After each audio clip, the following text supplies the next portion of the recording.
What's up, y'all? Welcome to another episode of Mental Mondays.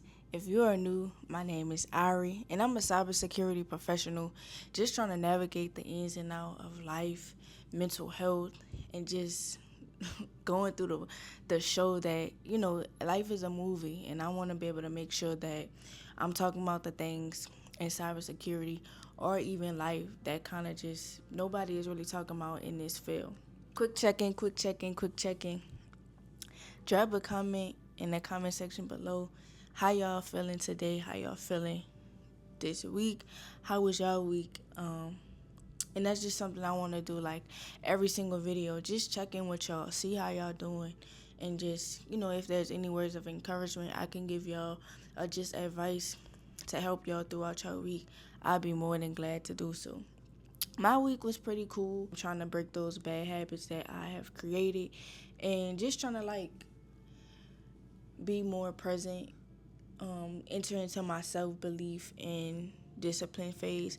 If y'all watched in some of my previous videos, I have been reading this book called The Power of Discipline, and it kind of just talks about self belief, like just believing in yourself, having discipline, and just achieving the things that you want to achieve with those goals with those goals incorporated in with discipline. And that brings me into today's topic.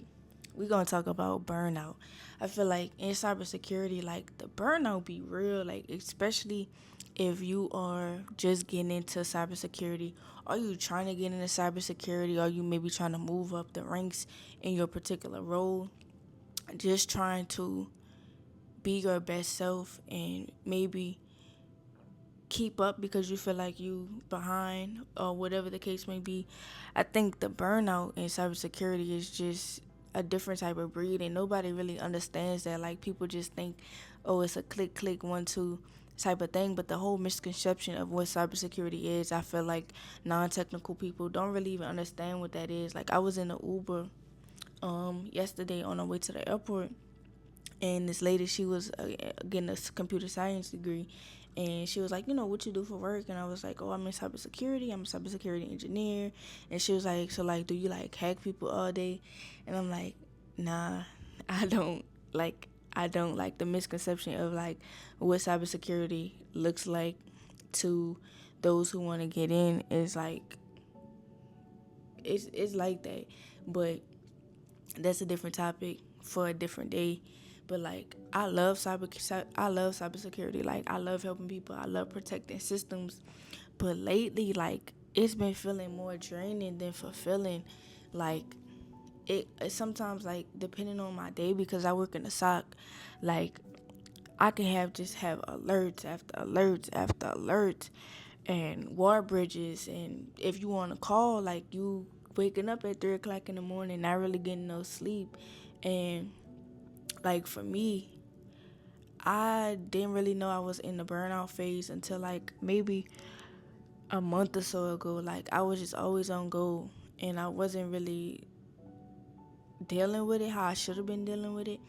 If y'all work in cybersecurity or tech or just like any form of space, like, drop a comment in the comment section below if you've ever felt like you've been in a burnout phase, or you felt it coming in, or you felt that burnout stage coming in, or whatever the case may be. Like, I want to hear how y'all dealt with it, because I feel like a lot of people deal with burnout and don't really know how to deal with it or how to overcome it. So drop a comment and just let me know how y'all dealt with that.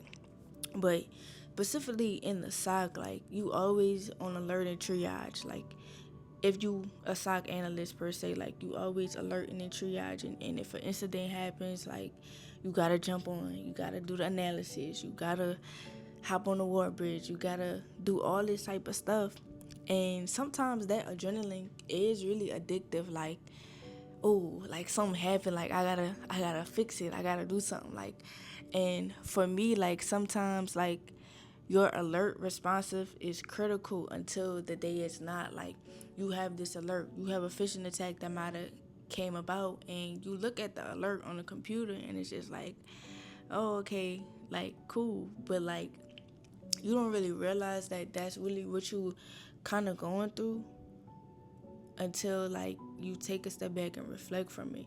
Like for me, because I work in the SOC and do like so many different roles within the SOC, sometimes I have ticket fatigue. Sometimes I have alert fatigue. Like sometimes it's too many tickets coming in that day. Sometimes it's too many phishing attacks. Too many. Sometimes it's too many like alerts in that one week, and it's just like I'm burned out. I'm tired, and sometimes it's not like I had a bad week, because sometimes those alerts became my normal. Sometimes working those tickets became my normal. Sometimes working or doing that log analysis became my normal.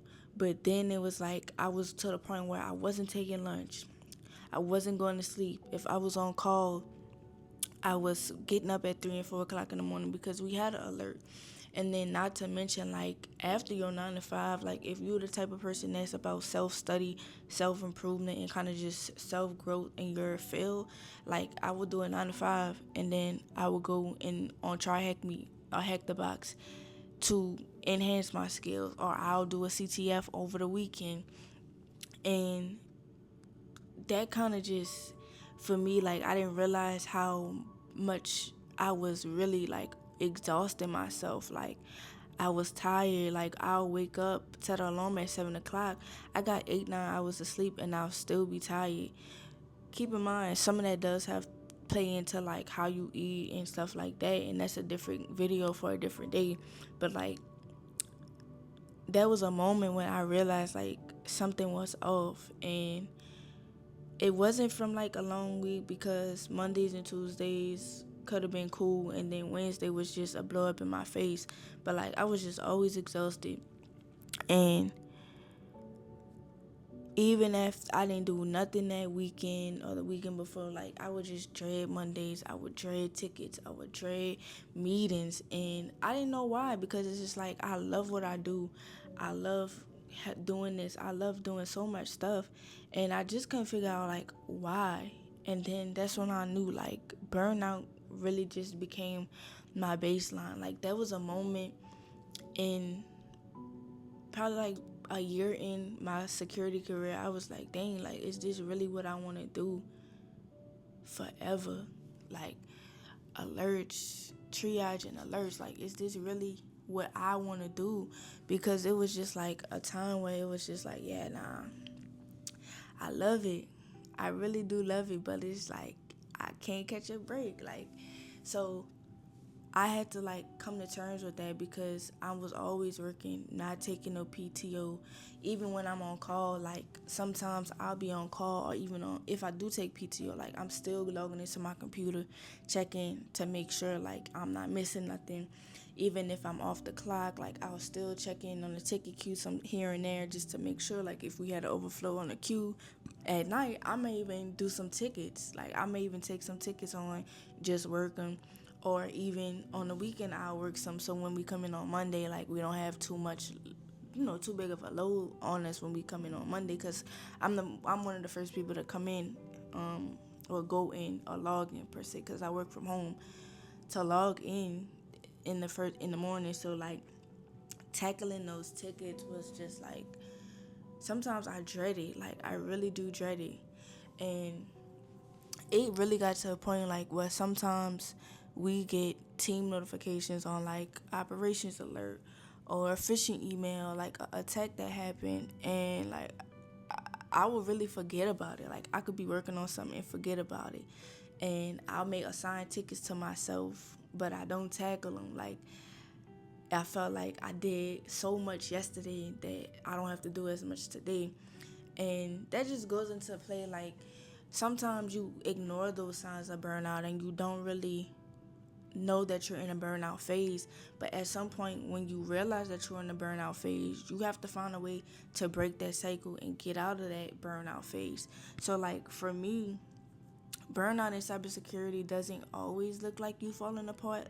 Like it does look like excellence. Like you doing this, you doing that, like you achieving this, you've did this, you've accomplished this, you got this cert, you doing this in your role.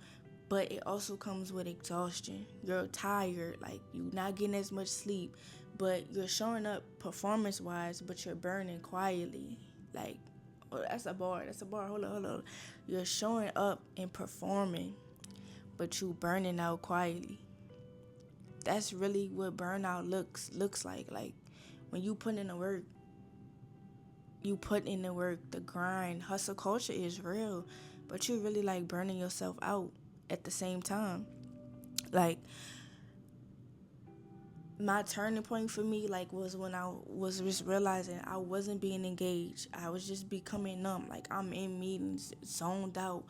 I wasn't operating at a high performance. And for me, like, my work ethic, I think that's what makes me such a good employee. Like, my work ethic, I feel like that's something I could brag on. I'm very humble, but if I had to brag on something, I would brag on my work ethic. Like, I feel like that's what makes me a good employee. And when I realized my work ethic was at a low and I wasn't performing how I usually would perform, like, I was just surviving on fumes. And honestly, like, if you're dealing with that, and if you're going through that as well, like, it's not a weakness. Nothing is wrong with you. At the end of the day, we are human beings, and we are just like everybody else, going through life, going through stuff. And at the end of the day, with breaking that cycle, you just kind of have to allow yourself to reclaim your space, reclaim your focus, and get back to the version of yourself you know that you were or could have been.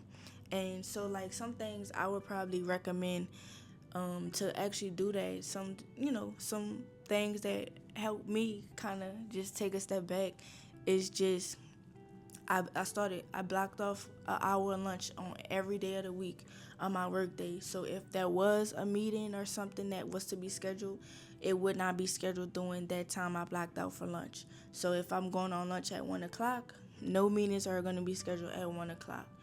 I allow myself to step away from my desk, decide if I'm going for a walk, maybe journal.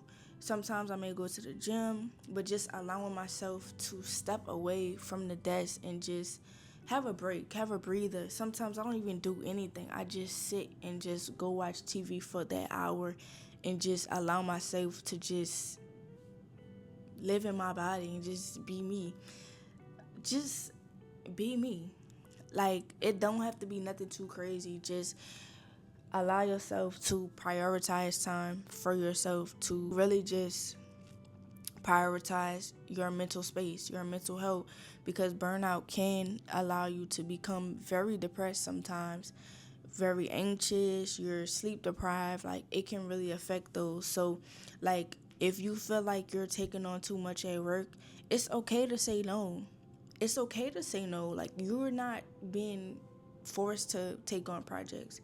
And I think if you are in a situation where you may have a supervisor that may not be understanding of that, just let them know, like, I got a lot on my plate right now. Like, I feel like if I get another task, I may not be performing at the level I want to perform at. And just allow yourself to breathe. Like, I feel like every day when you feel like you have done too much, I just feel like you should ask yourself, did I breathe today? Did I prioritize me today? Did I move my body today? Because at the end of the day, prioritizing yourself also plays into allowing yourself to not fall into that cycle of burnout.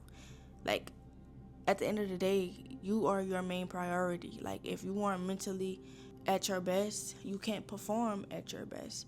So that's just like, in a way, like, I call it like a toolkit to reclaiming your space if you're in the phase of burnout. Like, those are just things that have helped me, and hopefully, you, if you want to try it, go for it, or find things that can help you, reclaim your space, whether it be go walking the dog, go grab yourself some lunch, go do something. And if you work in the office, like, allow yourself to take that space away out the office as well. Like, go out and take a walk outside the office, go take a drive at lunch. If you smoke, take a smoke break. Like, do something to just allow yourself to reclaim your space and just take a step back from the desk. And that's really what I want to just do with these type of videos, these Mental Monday videos, is I want to just create that space where I'm not behind the desk all the time, and I'm just present with me in the camera and with y'all, and just chill. So like again, like if you've dealt with burnout, it's okay. Like you're not weak. It's not a sign of weakness. Like at the end of the day, we are human. Like if you're feeling like you about to fall over, that means that you are human. Like it's okay. Like we aren't superheroes. We aren't supernatural. Like this space of the tech space, it can consume you, and it can consume your time, it can consume your mental state, like it can consume you, and you really have to just allow yourself to breathe and just allow yourself to say it's okay to rest. It's okay to prioritize me, because you don't have to earn your worth. You don't have to earn the worth that you feel you may need to earn within this space through exhaustion. That's not what it's meant to be.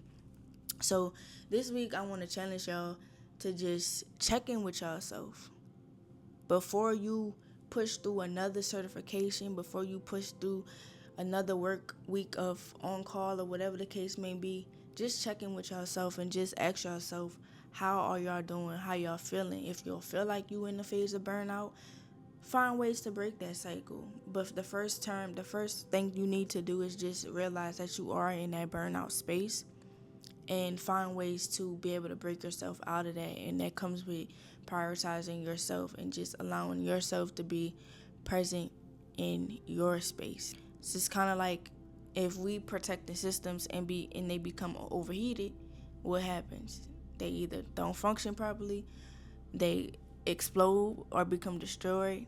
And again, that's the same thing that happens with you. Like at the end of the day, you keep pushing and pushing and pushing yourself without some form of break, you'll explode too.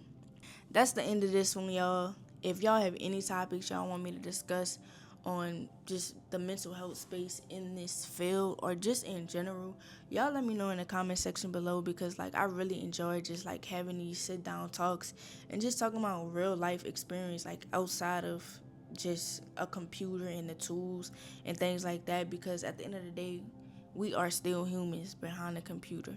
Y'all make sure y'all take care of yourself and check in with yourself, and see y'all for the next one.